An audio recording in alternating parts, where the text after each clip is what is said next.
I thought I heard John Locke the other day say that in a debate from the making of this video, anyway, that Switzerland had the right to carry, but I think he meant to say Czech Republic. Because I don't think Switzerland does. If it does, if you're from Switzerland and you can confirm that you actually have a right to carry there with permits or whatever, just let us know what the details are in the boxes down below, right? Okay, so it's not just the United States that has the right to carry firearms for self-defense. There's the Czech Republic, and there's a few other places around the world where people carry guns just because it's kind of like no man's land. But this is actual laws. Now, if you compare it to the rest of Europe, okay, from a North American point of view, a lot of people go, oh, Europe's so much more advanced than North America and stuff like that. They are in some ways, but a lot of ways, boy, they're so much more restrictive and repressive, than Canada or the United States. I mean, you got to understand, Canada and the United States, we're basically frontiersmen. We're a bunch of, you took a bunch of people, dropped them off in the middle of nowhere, said, survive, here's your musket, have a good day, work the land, and surrounded by natives, which were savages who, basically, what did they get to do all day? They hunted, they fished, they trapped, they, didn't have to worry about money. They didn't have to, so again, how did we show them a better way? So anyway, so next to the mad trappers and the savages, we're a wily bunch, and we tend to like to cling to our freedom. And our restrictive gun laws are really not that old. They're like 30 to 40 years old. Where, really, Canada's was a very gun friendly. It's, we're in a fight now because obviously, the anti-gun movement is well funded here and stuff like that. But like in the rest of Europe, and it's, gradually we're losing our gun rates. But in the Czech Republic, they're taking it a different direction. Rather than restrict everybody, they learned from history that being under the Nazis invasion was a bad idea, to be disarmed at that time. And then, of course, in the communist occupation as well, they realized again, we don't want to be caught in that kind of situation again. So they allow firearms for hunting. They allow they have about 4 types of categories for firearms. They basically, firearms collection is an A category license. Sports shooting is a B category. C is a hunting category.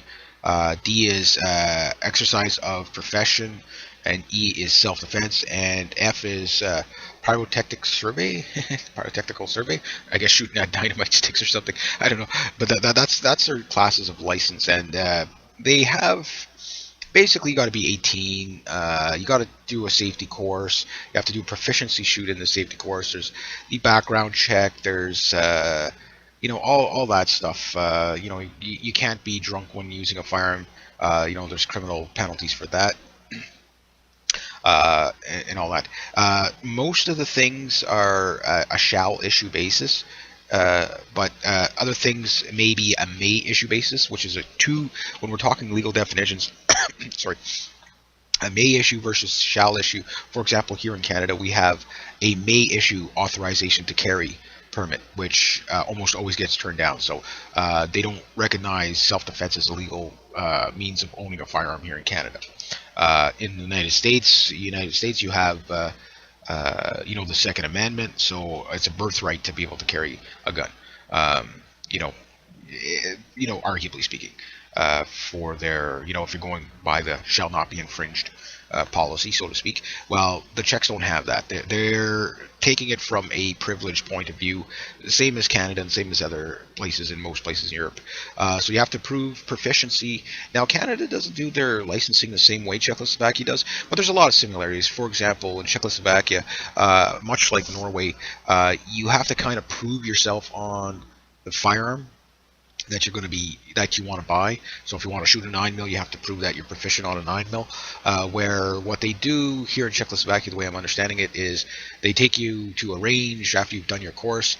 They teach you how to field strip. They teach you how to safely handle the firearm, and they also teach you a little bit of shooting. They want to make sure that you can hit like 4 out of 5 on a target, 50 by 50 target, with a 22 at 25 meters. And stuff like that. And then the handguns is a little bit different, same idea. where basically you have to prove proficiency. In Canada, we don't do that. What we do is we handle deactivated firearms in our courses. Uh, for the ACTS approved, which is our acronyms for gun safety. Um, the thing is that the the way they're doing it is basically rather than taking uh, the risk of somebody not, okay, yeah, they passed all the theory and stuff like that. There's a 30 question exam that they have to take, and depending on where they score on the exam, depending on what licenses they'll be allowed to achieve. And then, of course, you have to do proficiency shoot. Well, they kind of do something like that here in Canada, but they don't include it in the firearms safety courses, which we have too. We have basically the non-restricted firearms, and then we have restricted firearms. Where here, with them, they're kind of doing it a little different, where it's depending on where you score on the test, depending on what firearms you're legal to use, and then you do the proficiency test. So here, when we want to join a gun range, the gun range says, okay, well, you're going to shoot XYZ, for example, here in Quebec, you can shoot XYZ shots on target. The instructor brings his guns before you can join the range. You shoot the target, they take the target, they send it off to the Sûreté de Quebec, which is the Quebec Provincial Police, and they say, yeah, okay, this guy can hit the broadside of a barn. He's proven that he's safe enough to be able to shoot at the gun range, and we'll take him in. So these guys are kind of doing the same thing, but they're just doing it in a different step. Transportation laws, basically you have to firearms transported in a closed container. Whether it's a hunting or a restricted or whatever kind of firearm, they have a bunch of different types of firearms. Their firearms restrictions seem more barrel length restricted and cosmetic as well. Like AR type rifles and stuff like that would be a different category of firearm. Conceal carry, holders of a D license, exercise of profession, and E self-defense license may carry up to 2 firearms ready for immediate use, bullet in chamber. For the firearm but it must be carried from a concealed manner. Now, if they're open carrying, I think that's only for law enforcement and police. Which, I mean, if it was an argument between the being able to carry but only carrying concealed versus open carry, which I'm a fan of open carry, but I would take one rather than none, right? So right now we don't have that right here in Canada, so to speak, because of that may issue and shall issue thing, where we can carry a firearm for wilderness protection, but they almost never ever issue it. So it's they might as well say it's they say that they can do it, but there's you have to prove such a need that it's impossible to get. So they estimate there's about 200,000 people who potentially carry firearms. Okay, but they don't know how regularly people do. So the open carry, again, it's municipal police, Czech national banks, those type of guys. Guys they're on a job, Okay. Ammunition restrictions, the obvious stuff, armor piercing, incendiary rounds, those type of things. So you can't have those. And now there is no restrictions on caliber size, nor restrictions on magazine capacity. However, special storage requirements for those having more than 500, 10,000, or 20,000 bullets. Here in Canada, it's kind of they say reasonable amount of ammo, which is bad, and here's why. They should either say no restriction on ammo or give us a limit, because what they consider reasonable depends on the circumstance. We need an excuse to charge this guy with something. Well, he has an unreasonable amount of ammunition. How many rounds does he have? He has 111 rounds. That's too much. Okay, we're going to charge him because he has unreasonable. And the next guy they come along, how many rounds he has? He has 11,122. That's fine. You see how that law can be manipulated. So they're best to actually draw a line in the sand somewhere, which or just say no limit. Okay, self-defense with firearms. This is the meat and potatoes here. There are no specific legal provisions considering self-defense by a civilian using a firearm. In general, regarding the aspects of self-defense are contained under Section 29, necessary of self-defense of their criminal code. They got basically their penal code works like they got utmost necessity, and necessary self-defense and eligible use are considered eligible uses of gun. Now, utmost necessary may be invoked when the interested by protecting by a criminal code such as the right to property or right to life is endangered. An example of necessary a necessity utmost necessity would be defense against a raging dog, unless the dog was directly sent by the owner, which would be case of necessary. So necessity versus necessary are legal terms that they're telling you you can't do. And the necessity may be invoked only in case of imminent danger and only if there is no other way of avoiding, uh, you know, subsidiary, such as locking oneself behind a fence or calling the police, or also consequences of necessity must be less serious than the consequences of endangering act of proportionality. So necessity is included in the cases where, scroll down a bit here so we're running a little bit dry. The consequences of necessity is equal to the greater than the endangerment. The necessity continues after the endangerment has ceased. The endangerment could have been deflected in other ways, i.e., less serious consequences. There is a duty to withstand the endangerment, a special situation which does not cover civilians. Okay, so I guess that'd be law enforcement, military.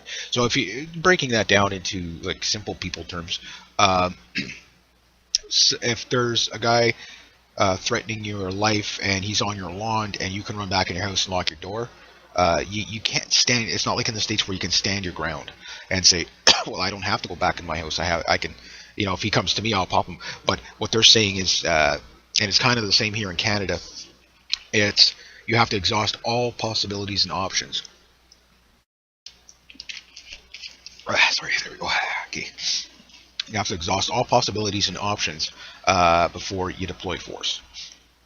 So and I know there's probably gonna be a lot of my American audience following this, but you have to understand you can't take it from the American approach to it. Well, this is not right. That's not right. No, this is what their laws are telling you. Is that you can carry your gun. If a dog comes, screeching down the street at you, and you could jump behind the fence. Well, you jump behind the fence before you pull your gun. But if there's no fence to jump behind, pop it. You know what I mean? That type of thing. So I think everybody gets what's going on here. So necessary self-defense. This is another term that the bias of necessary defense is deflection of imminent and ongoing attack against interests covered by the criminal code, such as the right to property and right to life, by performing an action which would otherwise be punishable, such as the use of a firearm against another person. The imminent part means that the party is evidently and immediately threatened. It is not necessarily necessary to wait for the attacker to start the attack, especially if he is known for his aggressiveness. However, in not the case, if the attack is being prepared but not imminent. Okay. The necessary self-defense may be also enacted when defending someone else's interest, i.e. defending their person or their property. Somebody's beating up somebody in an alley somewhere. You pull your gun and say, stop. That type of thing. As long as the same requirements are met. However, defending someone else's interest, i.e. defending their persons or property, as long as the same requirements are met, however, defending against provoked attack is not considered necessary defense. So someone says, bleep you, buddy. Yeah, no bleep you, and he comes at you. That can actually be used against you because you kind of egged it on playing Superman. The idea is to de-escalate this situation, put your pride aside, and because it's the same here in Canada. Like there are people 3,400 to 3,600 times a year defend themselves against two-legged predators, and about 60 to 80,000 times a year Canadians use firearms in self-defense against four-legged predators. Unlike the two-legged predators, the four-legged predators typically don't sue you, nor do they get the same kind of legal standing as a two-legged predator, which you get the idea. So This is what they're doing. This is what they're saying here. There is no requirement to subsidiary in the respect necessary self-defense differs from utmost necessity. The main limitation is that the defense may not be manifestly disproportionate to the manner of the attack. Uh, Ladies walking down the street at night, that guy 2 blocks behind me is kind of creeping me out. She turns around and shoots him because I think he was going to do something to me. That kind of thing. I'm not villainizing anybody, but that's just an example. The manner of the attack is not the same as it is intense. Its intensity, which only for part of it. For example, intensity covers whether the attack is committed by a single attacker, a group, or with or without a gun. The relatively strength of attacker and party attacked, etc. But the matter also includes future imminent dangers, such as the potential of a single attacker might immediately be joined by others. Come on, buddy, let's go, let's go, let's go. Oh yeah, and his buddies are crowding around him. Yeah, okay, there's 8 against 1, that type of thing. Yeah, so you could see the storm cloud brewing. Yeah, okay, that's what you're talking about. As regards to proportionality, the law states that self-defense may not be manifestly disproportionate. It is evidence that for self-defense to be successful, it has to be performed on a level exceeding the attack. Unlike the case of necessity, the consequences of necessary self-defense may be more serious than the consequences of the attack.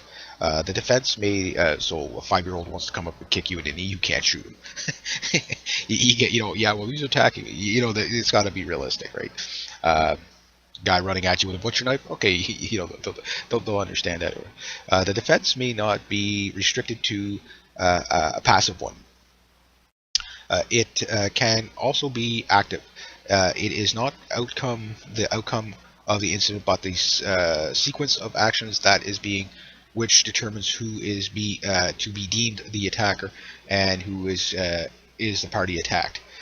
Okay, this is close to very close to Canada's way we do it. It's open to interpretation of who the aggressor is. So what they're saying is, if you're making that claim, okay.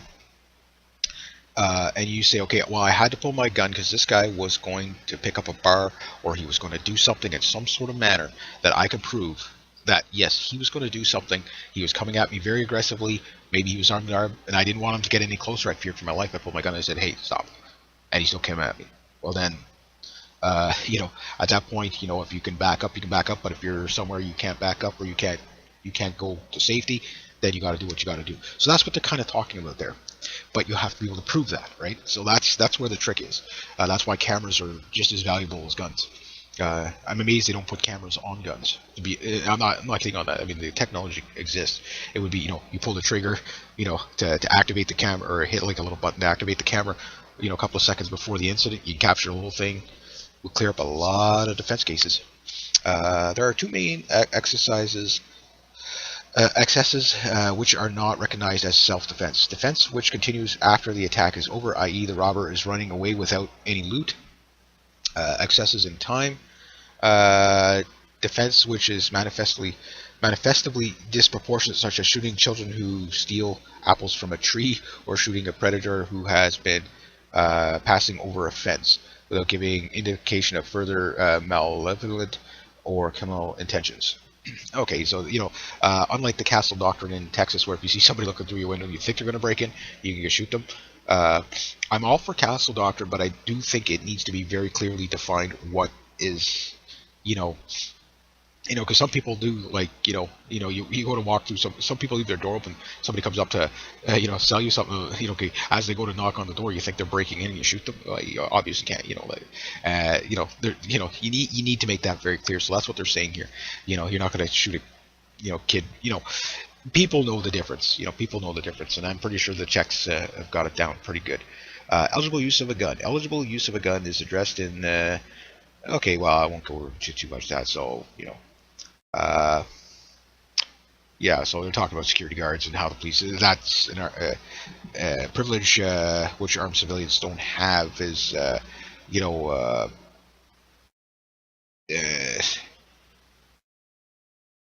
like for example, somebody running away, like a cop could shoot an escaping suspect, but it says right here. Okay, well I'll just read it. Eligible use of a gun is addressed to the special enhancements dealing with police, secret security service, prison guards, etc. Thus, for example, a policeman may, under specific conditions, shoot on an escaping suspect, a privilege which an armed citizen does not have. Now you probably say that's not fair, but when you think about it, yeah, you got 20 of the most deadliest criminals that are making a prison break.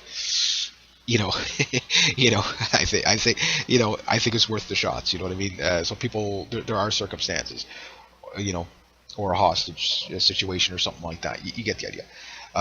General tendencies. It is acceptable to defend from violent attack where anywhere the street, especially when a person is attacked with a knife or other deadly weapons. Shooting at an unarmed attacker also occurs and it becomes sometimes subject to controversy. In general, each case is investigated with great detail before being eventually dismissed or legitimate self-defense. The defense judged according to the subject of the object perception of the defender during the time of imminent ongoing attack, and not according to the view of the person who are judging it by ex post.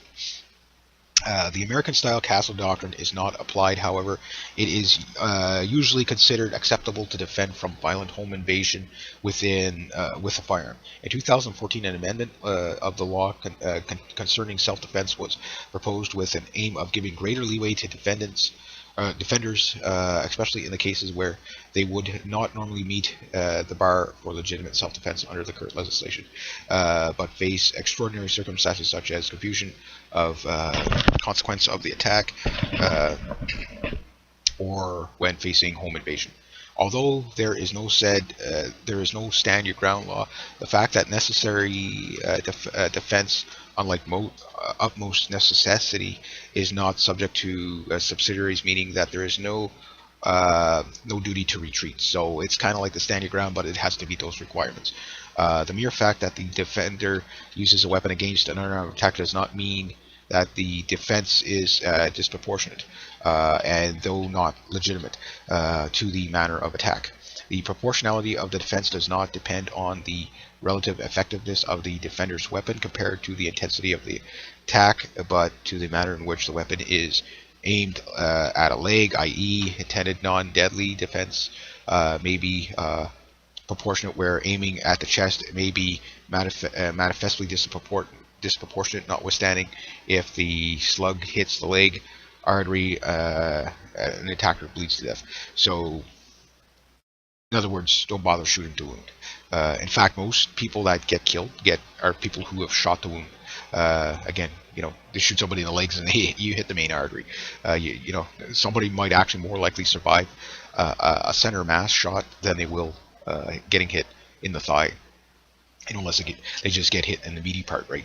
So it's just something that, if you have to learn a little bit of anatomy to where to shoot. The fact that a person prepares a weapon in order to defend themselves against an attacker does not preclude the defense from being legitimate, and according to the courts. It may not be expected for a defender to wait and rely on a chance that the damage which is both objectively and in the defender's subject and understanding threatened to happen will not take place. The defender may use proportionate accessible means in order to prevent imminent attack and disarm the attacker. Okay. Yes. Okay. So that's pertaining to their their right to carry. Popularity of guns. I read this last night and I kind of laughed when I read this, so if you catch it, you'll catch it. Okay, despite relatively liberal gun laws, guns are not especially popular in Czechoslovakia.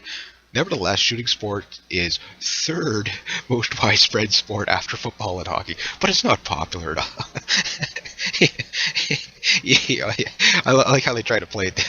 It's only the third most sought after sport in the country, but it's not that popular. Yeah. Okay. In 2013, there were 3 million. Was that 3 million? Oh no, sorry. Zero, not far. 306,815 licenses and 728,467 registered firearms for a population of 10.5 million, about a third of our population here in Canada. In the long-term, numbers of licenses slightly decreased while the number of registered guns keeps going up. Okay, so Czech Republic is home to many firearms manufacturers, CZ, and the types of Glocks, and they got Alpha is I think a new one. Yeah, so they also have Smith & Wesson and Colt in their manufacturing. These guys, the Czech firearms, if you ever check out any of the CZ stuff, they do make really nice quality stuff, and it's all made out of good steel. Like I haven't seen any of their pistols yet, but I've seen like the CZ 858s and stuff like that, and then of course there was that CZ 512 I shot there, the 22 Magnum. That thing is just like, that is a really nicely built gun. You could tell it wasn't built like with the idea of just mass produce it, build it as cheap as possible. Like it was built, a really nicely. Every part of it was built like beautifully. Okay, incidents and guns and crimes. 2005, there were 5.317 misdemeanors and 924 criminal offenses committed with a firearm. Now, I guess what they meant, they have a little period in there. Okay, so I guess it was 5,317 compared to 5,428 misdemeanors and 836 criminal acts in 2007. So, yeah, so it dropped in some areas, it went up in others. In general, not common for licensed gun owners to commit violent crimes with their guns, and most of the gun crimes are committed with illegal weapons that are beyond the control of the law. Is something I'm adding. The number of murders committed with legally owned guns reached its peak in 2000, with 20 people were murdered. Okay, there were 16 murders committed with legally owned guns in 2003, 17 in 2007, and 2 in 2010. So again, good people don't normally do bad things. Okay, the majority of the committed are family quarrels, and with only a minimum being premeditated. So occasionally these crimes are owned, legally owned guns do happen. Most notable extents include 2001 shooting of 3 policemen who were called by a wife who claimed she was attacked by her husband. So he took his .38 revolver. I guess he shot them. The Forest Killer. I guess this guy was killing spree on Prague Metro. Okay, in 2005. Went around with his Glock legally owned Glock handgun, and I guess he just started killing people. And then in 2008, the former PM's birthday, a Czech politician, skim through this, a Prague businessman with his legal carry gun after short quarrel. He was acting in self-defense, and of his pregnant girlfriend, according to the eyewitness testimony, and seems highly unlikely. In 2009, Boner Dirico, I guess, I don't know if I'm pronouncing it right, was found guilty of murder and sentenced to 12.5 years in prison. And in 2013, a 31-year-old teacher invaded the house of his students, 17, whom had allegedly been previously intimately involved, and shot the student and her grandparents using various legal owned firearms with 22, a 38, and a 45. And perpetrator had further 10 firearms at home, over 10,000 rounds. That could be 22 caliber, So, whenever you hear like large numbers of ammunition, it's, if someone had like say 500,000 rounds of ammunition, okay, that you could say is a lot. But 10,000 rounds, I mean, you buy 22 caliber in a box of 500, right? So, and no matter how much ammo you have, you never have enough. A general attitude towards guns and efforts to tighten the laws. The Czech Republic is quite liberal, most because of the fact of the fall of the communist regime. and the right to keep and bear arms. These needs result passing quite liberal legislation in 1996. Um, I won't get into too much of the details here. You can come check this out for yourself.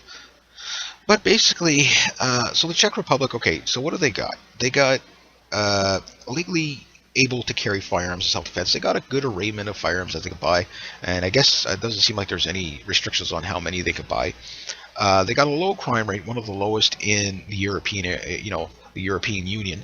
Prague is their crime capital, but that's also their main. That's their, I think, their capital as well, and so it's also the biggest city. So considering I've never been to Czechoslovakia, I'm assuming that most of the areas are, hilly side country and really small towns throughout the country.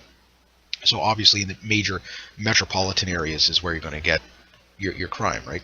So with that said, I mean, here you are, you got people that, they don't really seem to have a lot of gang problems. They don't really have that, but there's crime that still gets committed. But yet, you can see, even with people carrying guns, their crime rate isn't going up. In fact, it's going down.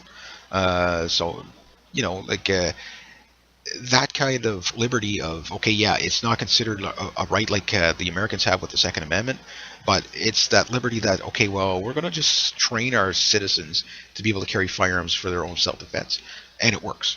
So how many times a year they actually defend themselves, well, that it didn't say. I'd like to know. But again, they have a lower crime rate than what's here in Canada, 1/3 the population. And but you see the demographics here in Canada, where most of our crime, if you were to disclude gang-related crimes, we have no crime rate in Canada. Like very, very, very little. 90% of our crimes are gang-related when it's involving guns, which are usually because of drugs, because of drug addicts. We won't treat the drug addicts, so people keep selling them the drugs. You get turf wars, and then you figure out the rest. So I think that this is a good role model. And if there is other countries out there that do have the right to carry, yeah, post down below, because it's good to know, see what the stats are and stuff like that. But again, it just kind of goes to show, again, the gun owners are the most law-abiding of legal gun owners are always the most law-abiding of any society. In Canada, we're 3 times less likely to break the law than anybody else, and as twice as unlikely to break the law than a police officer. So think about that. 0.6 per 100,000 people committing a crime in Canada versus 0.18 of other people committing crimes that non-gun owners. So, and the police are in the middle. So I think some of this should definitely rub off in the rest of Europe and get a little more liberty, and you probably see.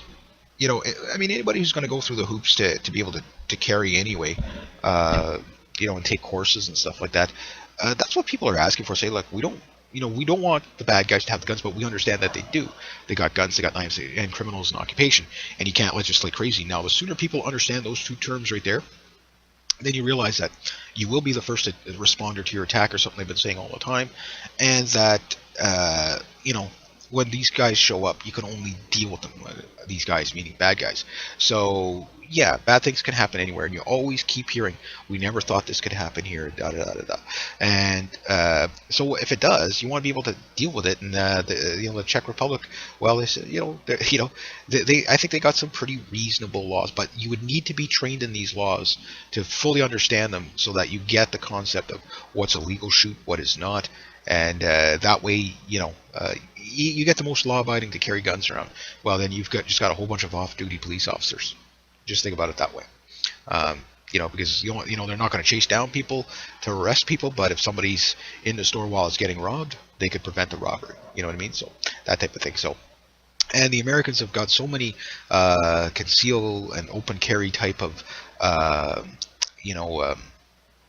courses out there that we can learn from that, and we can also learn from the Czech Republic too. What are they doing that's working? Well, obviously allowing citizens to carry, but they have the background check, they have the training, which is the training I think is 99% of it. Even the background check is like, because anybody can pass the background check if they're not documented. Again, anyway. So if you want to keep the background checks, that's fine. But I think by calling here in Canada, call your MPs and MLAs, tell them you want the right to carry. Just not to pass the guns out to anybody and everybody. But the Czechs have been doing it the right way, where they've been basically training the people so that not just anybody is carrying, anybody that's caught carrying with that illegally will surely get charged or whatever. So, and again, people are afraid there to like drink a drop of alcohol when they're carrying because they don't want to lose their license. So it's also not only a deterrent, but it also keeps people honest. And that, but that's just typical of a gun owner. We are the most law-abiding of citizenry in just about any country. So all right, so with that, so I guess I'll leave it at that. So if you're from the Czech Republic and you want to give us a little bit of your thoughts on this, and if I missed something or if I got something wrong, let me know. Yeah, so I was really it was one of my viewers that actually let me know about this, and I had no idea. So I'm like, who else has the right to carry? Let's see where those liberty spots are in the world. You know what I mean? So. Okay, yeah, so I guess I'm babbling now. So anyway, I hope you enjoyed. Rate, subscribe, share, comment, and like.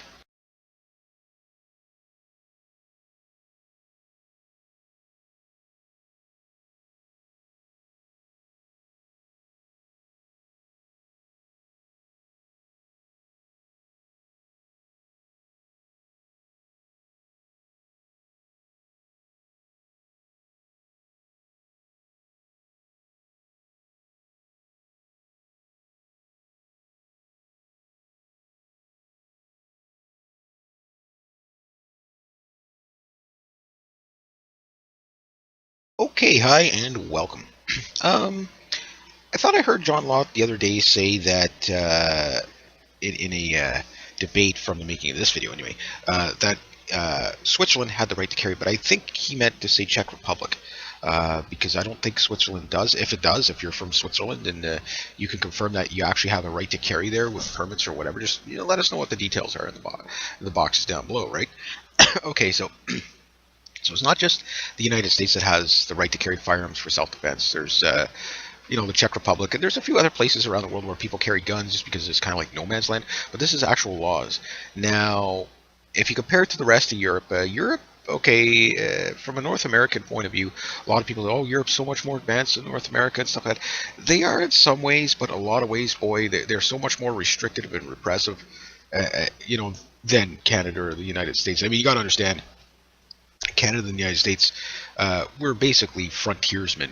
We're a bunch of, you took a bunch of people, dropped them off in the middle of nowhere, said, survive, here's your musket, have a good day, work the land, and surrounded by natives, which were savages who, basically, what did they get to do all day? They hunted, they fished, they trapped, they, didn't have to worry about money. They didn't have to, so again, how did we show them a better way?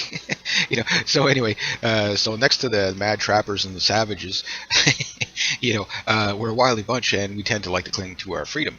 And our restrictive gun laws are really not that old. They're like 30 to 40 years old. Where, really,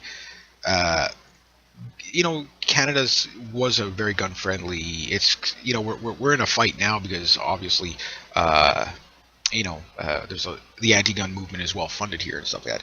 But like in the rest of Europe, and it's, gradually we're losing our gun rights. But in the Czech Republic, they're taking it a different direction rather than restrict everybody. They learned from history that being under the Nazis invasion was a bad idea, to be disarmed at that time. And then, of course, in the communist occupation as well, they again they realized again we don't want to be caught in that kind of situation again. So they allow firearms for hunting. They allow they have about 4 categories for firearms. They basically firearms collection is an A category license. Sports shooting is a B category. C is a hunting category. D is exercise of profession, and E is self-defense, and F is pyrotechnic survey, pyrotechnical survey. I guess shooting at dynamite sticks or something. I don't know, but that's their classes of license, and they have basically you got to be 18. You got to do a safety course. You have to do a proficiency shoot in the safety course. There's the background check. There's all that stuff. You can't be drunk when using a firearm. There's criminal penalties for that, and all that. Most of the things are a shall issue basis. But other things may be a may issue basis, which is a two. When we're talking legal definitions, sorry, a may issue versus shall issue. For example, here in Canada, we have a may issue authorization to carry permit, which almost always gets turned down. So they don't recognize self-defense as a legal means of owning a firearm here in Canada. In the United States, you have the Second Amendment, so it's a birthright to be able to carry a gun. Um, you know, arguably speaking, for their, if you're going by the shall not be infringed policy, so to speak. Well, the Czechs don't have that. They're taking it from a privileged point of view, same as Canada and same as other places in most places in Europe. So you have to prove proficiency. Now, Canada doesn't do their licensing the same way Czechoslovakia does, but there's a lot of similarities. For example, in Czechoslovakia, much like Norway, you have to kind of prove yourself on the firearm that you want to buy. So if you want to shoot a 9mm, you have to prove that you're proficient on a 9mm. Where what they do here in Czechoslovakia, the way I'm understanding it, is they take you to a range after you've done your course. They teach you how to field strip. They teach you how to safely handle the firearm, and they also teach you a little bit of shooting. They want to make sure that you can hit like 4 out of 5 on a target, 50 by 50 target, with a 22 at 25 meters. And stuff like that. And then the handguns is a little bit different, same idea, where basically you have to prove proficiency. In Canada, we don't do that. What we do is we handle deactivated firearms in our courses, for the ACTS improves, which is our acronyms for gun safety. The thing is that the